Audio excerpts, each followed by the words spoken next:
Je passe la parole maintenant à Jean-Jacques Jordi.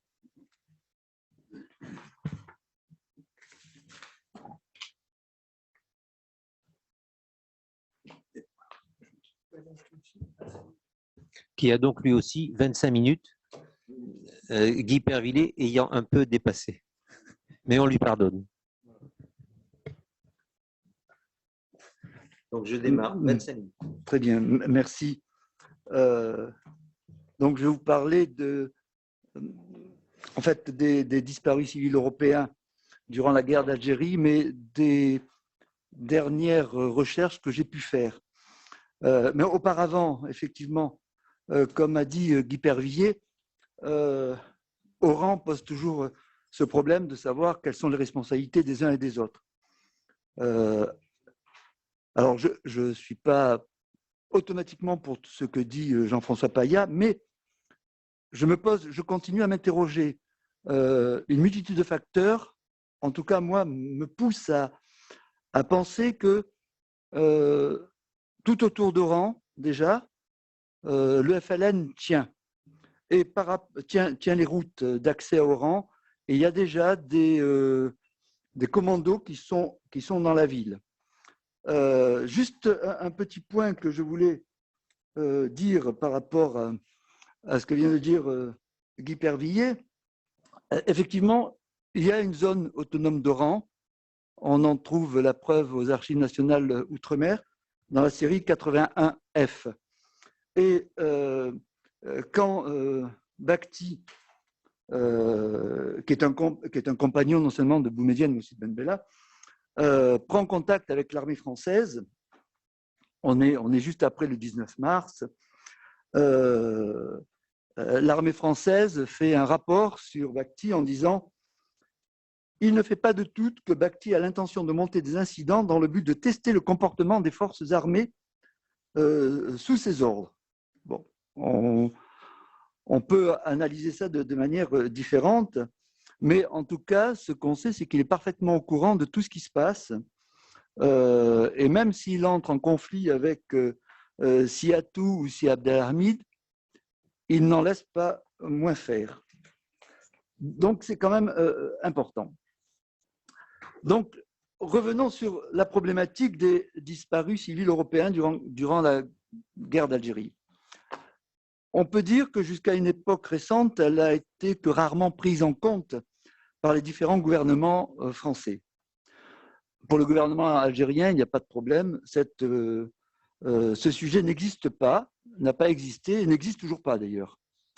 Malgré la création d'associations de disparus dès le début de l'année 62 et même un petit peu avant, et la volonté des associations de rapatriés de mettre en lumière ce drame, une chape de plomb enfermait les enlevés disparus dans une sorte de non-histoire. Il aura fallu attendre 42 ans, juillet 2004, pour que les archives du ministère des Affaires étrangères publient une première liste de 3 781 noms de personnes supposées disparues. Puis en juin 2005, une seconde liste et une troisième liste en 2007, portant là sur 2275 noms. Parallèlement, une association de rapatriés, le Cercle algérianiste, muni de ces listes, inaugurait en novembre 2007 à Perpignan le mur des disparus, comportant l'inscription de quelques 2670 noms civils et militaires regroupés. Dans le même temps, le général Fèvre entreprenait avec Madame Musso, qui était alors directrice des archives du ministère des Affaires étrangères, un premier lagage des listes, faisant apparaître 2 listes sur les 3 781 personnes enlevées. Une première, effectivement, de 2275 noms, considérés comme décédés ou présumés tels, et une liste de 1506 noms de personnes ayant été libérées ou retrouvées en France métropolitaine. La première liste de 2275 noms rassemblait 1614 disparus et 650 noms au sort dit incertain. Ces derniers sont ceux pour lesquels nous n'avions que peu de renseignements, même si on considère que le total de ces listes est de 8 noms supérieur à la liste initiale. Mais il s'agissait de doublons. Un peu plus tard, un travail plus scientifique me sera demandé par le président de la mission interministérielle rapatriée. Et j'ai eu beaucoup de chance parce que j'ai obtenu les dérogations nécessaires auprès des centres d'archives pour mener à bien ce travail. Et travail d'ailleurs qui sera publié en octobre 2011. Quelques années plus tard, cette liste sera portée au Mémorial national du Quai Branly, comme le seront d'ailleurs le nom des victimes européennes de la rue d'Isly. Aujourd'hui, que pouvons-nous dire des disparus? Je reprends là deux tableaux réalisés par Colette Ducos-Ader et Monique Mercadal sur les disparus pendant la guerre d'Algérie. Alors, je ne sais pas si vous allez peut-être le voir parce que c'est un peu difficile. Et puis, j'ai oublié d'envoyer mes documents à Jean-Félix Vallat pour que tout le monde puisse voir. En fait, dans ce tableau, mais que vous verrez après à la publication, on s'aperçoit que c'est l'Algérois qui a le plus de disparus pendant la guerre d'Algérie, suivi par l'Oranie et le Constantinois. Mais ce qui est intéressant à voir, c'est que avant le 19 mars, c'est le département, enfin c'est l'Algérois qui regroupe le plus de disparus devant le Constantinois, et l'Oranie est vraiment en dernier. La période 19 mars, début juillet, 2 juillet, 3 juillet, c'est encore l'Algérois qui regroupe le plus de disparus devant l'Oranie, alors que le Constantinois, je dirais presque s'effondre. Hein. Il n'y a que 15 disparus à partir du 19 mars. Ah ben, le voilà, vous l'avez là-dessus. Je crois que si on peut le monter pour voir le bas, c'est peut-être pas sûr, mais bon, sur la barre sur le côté, voilà.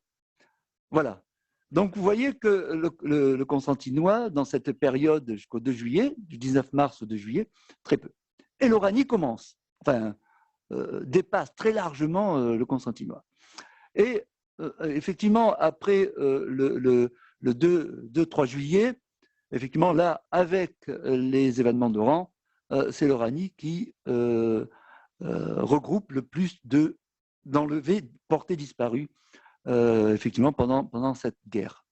Même si l'Algérois n'est pas absent, puisque vous voyez que 297 personnes, c'est important. Qu'est-ce que je retire? Je retire deux éléments de ce graphique.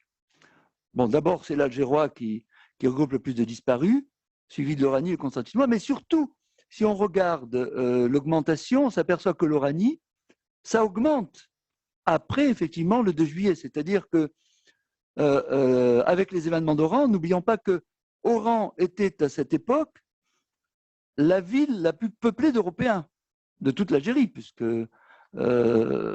déjà les musulmans en 1946-47 étaient plus nombreux à Alger que les Européens présents à Alger. Mais ce qui m'interpelle, c'est quand même le Constantinois, parce que le Constantinois, il y a finalement très très peu d'enlèvements. Alors, bien sûr, par rapport à la population, il y a moins de population européenne. Mais je pense que l'attitude de Krim Belkacem a été importante dans ces chiffres qui baissent. Krim Belkacem, autant jusqu'au 19 mars, c'était quelqu'un qui faisait la guerre, autant à partir du 19 mars, il a donné dans la wilaya de la Kabylie des ordres très stricts pour faire cesser les exactions et les enlèvements les exactions contre les Européens et les enlèvements des Européens. Donc, je pense que c'est un point important, ce que n'a pas fait manifestement Sibarti en Oranie. ni même Asdin, encore moins Asdin, dans l'algérois. Ça, c'est le premier point. Donc, lieu d'enlèvement, voilà, lieu d'enlèvement et périodicité. Le deuxième, voilà. Après, il faut s'intéresser aussi sur les statistiques, sur les tranches d'âge, de sexe et des enlevés portés disparus. Et là, on s'aperçoit qu'effectivement, il y a, effectivement, les hommes sont très importants, mais il y a aussi des femmes, il y a des enfants. Il y a 24 enfants, enfin, ados et enfants de moins de 15 ans, ce qui n'est pas non plus comme ça, enfin, c'est quand même un chiffre important, et surtout que ça se situe après les accords d'Évian. Donc on peut dire aussi que les accords d'Évian n'ont jamais pu, normalement, défendre, en tout cas, défendre les Européens qui souhaitaient rester en Algérie. Alors que ce travail sur disparu n'a pas cessé depuis l'apparition de mon ouvrage sur le silence d'État. Il a évolué de manière, je dirais, politique, puisque à partir de 2017 et 2018, Madame la ministre déléguée aux anciens combattants et à la mémoire a demandé à l'ONAC l'élaboration d'une liste un peu plus réactualisée et une liste qui ferait foi, entre guillemets, à l'instant de sa publication, en tout cas, sur le site Mémoire des hommes, et qui effacerait aussi, entre guillemets, la liste des affaires étrangères. Donc, j'ai proposé cette liste-là, avec un travail avec le GRFDA, bien entendu, avec les apports de Jean-Claude Rousseau, avec les apports du Centre de documentation historique de l'Algérie et du Cercle algérianiste, et par les archives. Donc, cette liste, depuis juillet 2021 sur le site Mémoire des hommes, nous avons deux listes, la liste des disparus et une autre liste, enfin la liste des disparus qui comporte 1597 noms de personnes civiles européennes disparues, et une seconde liste de 101 noms qui regroupe les personnes enlevées dont j'avais la preuve que les corps avaient été retrouvés et inhumés en Algérie, mais dont les familles, pour la plupart d'entre elles, n'avaient pas pu en être informées.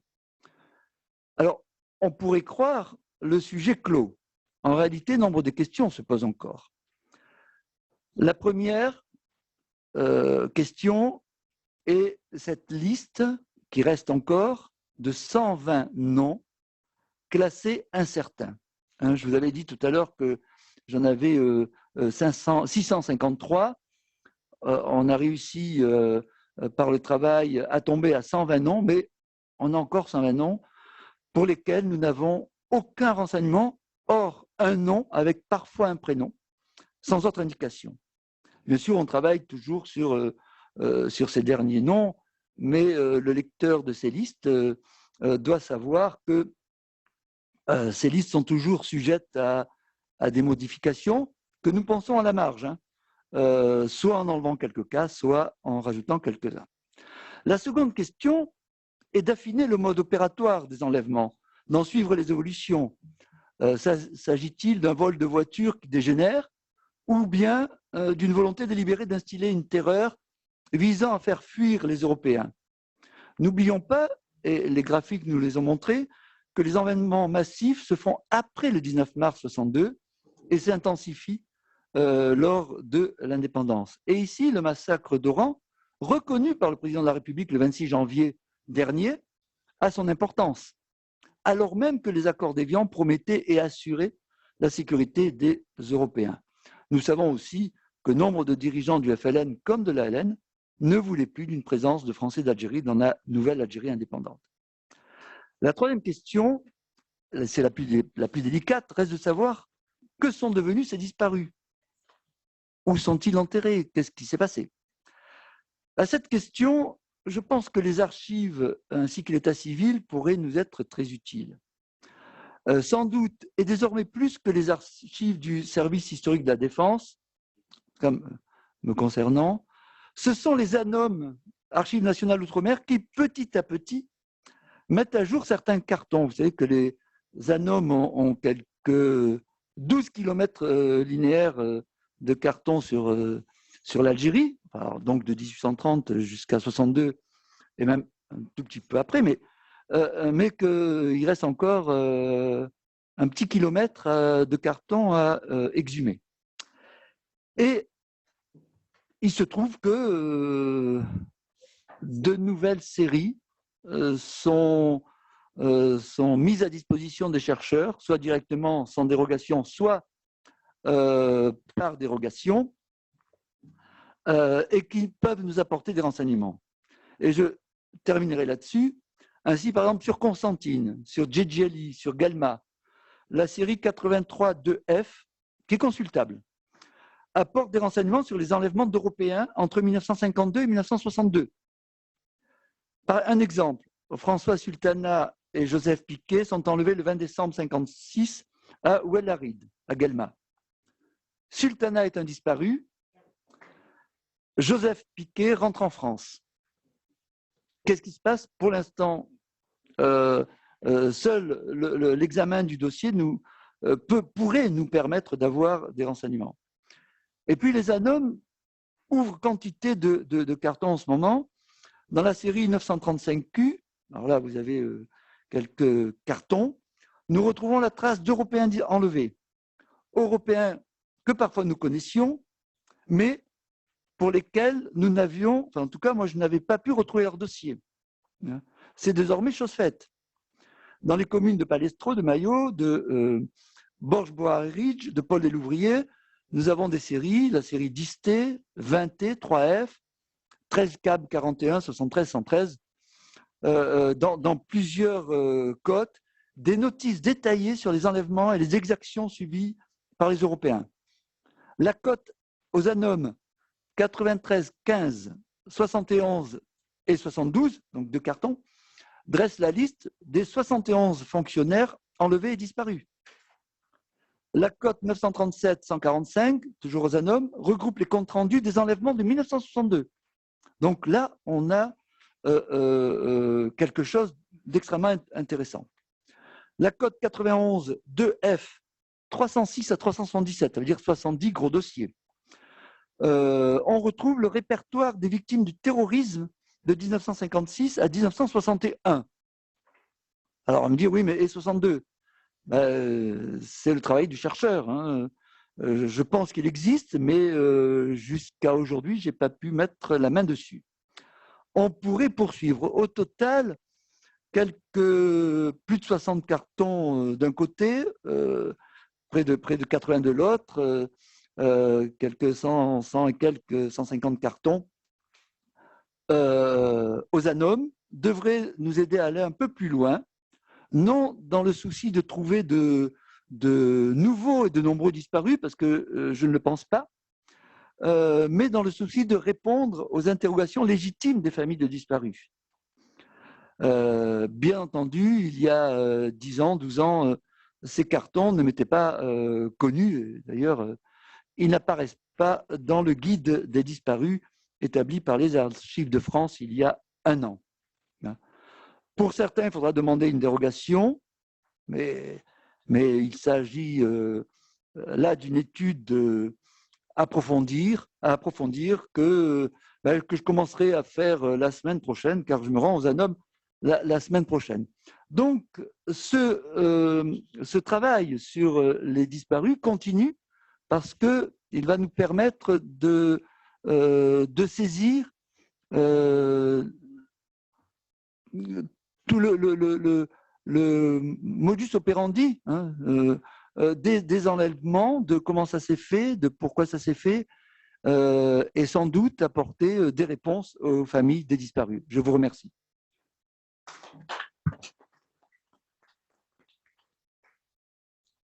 Merci Jean-Jacques. Enfin, des chiffres qui parlent et qui sont reconnus après 60 ans de silence coupable. Donc la parole est maintenant au général Fournier. Pardon Jean-Jacques, on a eu une question de Monsieur Rousseau Oui. qu'il dit que concernant le schéma, le diagramme que tu as montré tout à l'heure, lorsqu'il fait le total des victimes, il arrive à 656. Voilà. Le diagramme montre 656, alors que lui parle de 1300 et quelques. 1334. Donc, il y a peut-être une incompréhension quelque part, mais oui, de toute façon, dans ton livre, on est bien d'accord que les chiffres… 1600, oui, le chiffre, les chiffres sont toujours pas sujet à caution, mais évoluent toujours, mais sur quelques unités. Je veux dire, là, quand on a travaillé avec le général Fournier, il s'est aperçu que la liste que j'avais dressée il y a 12 ans comportait des militaires. Donc, je veux dire, les militaires que j'avais dans ma liste ont basculé sur la liste du général Fournier. Et de la même manière, il avait quelques civils qui ont basculé dans ma liste. Hein. Donc, voilà, c'est un travail qui se fait. Et c'est vrai que M. Rousseau, Jean-Claude Rousseau, a apporté par son travail des renseignements très intéressants, surtout en ce qui concerne ce qu'on appelle les JDD, les jugements déclaratifs de décès. Mais là, pareil, quand on a un jugement déclaratif de décès, vous pouvez avoir un jugement déclaratif de décès en 62, 63 ou 64, et en fait, trouver par la suite une archive qui montre que la personne a été retrouvée assassinée, et ce n'est plus finalement un disparu, puisqu'on a retrouvé assassiné, mais la famille n'est pas au courant, donc elle a fait un jugement déclaratif de décès. Voilà. Une question également de Roger Vétillard. Au total, combien au minimum de disparus civils doit-on retenir? Autour de 1700. On a 1597 et on rajoute 101 noms de ces disparus. Donc, on est un tout petit peu moins de 1700. Ok. Oui, merci Jean-Jacques. Par contre, Georges-Marc Bédamou, qui devait nous accompagner, a été retenu. Il est arrivé un peu en retard pour des embouteillages. Donc, appuie sur le micro et on t'entendra. Là. Jean-Jacques, c'était très intéressant les chiffres du Constantinois, parce qu'on voit bien qu'il y a une influx politique, comme tu l'as expliqué, de crimes Belkacem. Mais à contrario, est-ce qu'un jour, tu penses qu'on trouvera des preuves, ou est-ce qu'il en existe, de la volonté politique de faire partir les pieds noirs? Est-ce qu'il y a des traces? Est-ce qu'il y a des sources? Est-ce qu'il y a… En tout cas, pour ce qui concerne le 5 juillet notamment, voilà, est-ce qu'il y a une volonté dans certaines disparitions, certains massacres, que tu as pu localiser, une volonté politique de faire une politique de purification ethnique, quoi? Or, moi, je pense que quand on reprend, je suis parti de l'idée qu'il fallait reprendre les discours des dirigeants du FLN ou de la LN qui sont arrivés au pouvoir. Parce qu'après tout, ce sont ceux-là qui dirigent, ceux qui arrivent au pouvoir. Et dans les discours, dans ces discours-là, aucun discours ne souhaite que les Français d'Algérie restent. Ils souhaitent tous qu'ils partent. Tu parles de ceux qui arrivent au pouvoir. Ceux qui arrivent au pouvoir, oui. Parce qu'on me dit, ceux qui négocient avec Suzini, ils veulent qu'à un moment donné, les accords Mostefai, même si c'est bidon. Voilà, ils se sont fait plaisir, ils se sont vus, mais il n'y a rien qui a avancé. Alors on me dit, oui, mais un tel n'est pas arrivé au pouvoir, donc il n'a pas pu agir. Mais est-ce qu'il y a des traces écrites? Je parle à l'historien, en tout cas de dire on veut une Algérie islamique, oui, mais arabe. Même Jean Daniel l'a dit. Non, je parle à l'historien. On tourne tous autour de cette question, mais est-ce qu'il y a une décision politique? C'est ça? Non, pour l'instant, on n'a pas trouvé de décision politique qui puisse dire nous instillons la terreur par les enlèvements, par les exactions, par la destruction. À la Soumam, il y avait cette décision politique. Oui, bien sûr. Pour faire partir. Tu penses qu'un jour ça sortira? Oui, ça sortira un jour, oui. Ou si ça existe, en tout cas, si la trace existe. Je pense. On a quand même, je le dis souvent, on a les archives qui sont extrêmement complètes, extrêmement détaillées. Et l'armée française a un réseau d'informateurs, en tout cas sur l'Algérie, qui a continué à fonctionner bien au-delà de juillet 62, hein, qui va fonctionner jusqu'en fin 64, avec beaucoup d'informations qui remontent. Alors après c'est de trouver les cartons pour. Hein. Je parlais là des cartons que j'avais découverts aux ANOM, parce que les conservateurs font un travail formidable, c'est-à-dire qu'ils classent, ils identifient, ils mettent ça sous des cotes, mais après, si vous n'y allez pas, vous pouvez pas. Voilà, faut fouiller, faut décortiquer un peu tout, et puis après, une fois qu'on a l'archive, ben, il faut l'analyser. L'archive ne parle que si on l'interroge, hein, et si on la triture un peu, parce que sinon c'est pas amusant. Hein. Très bien. De toute façon, on a des questions prévues à la fin de la demi-journée pour répondre aux questions qui apparaissent sur l'écran. Donc, bravo Jean-Jacques, tu as tenu les 25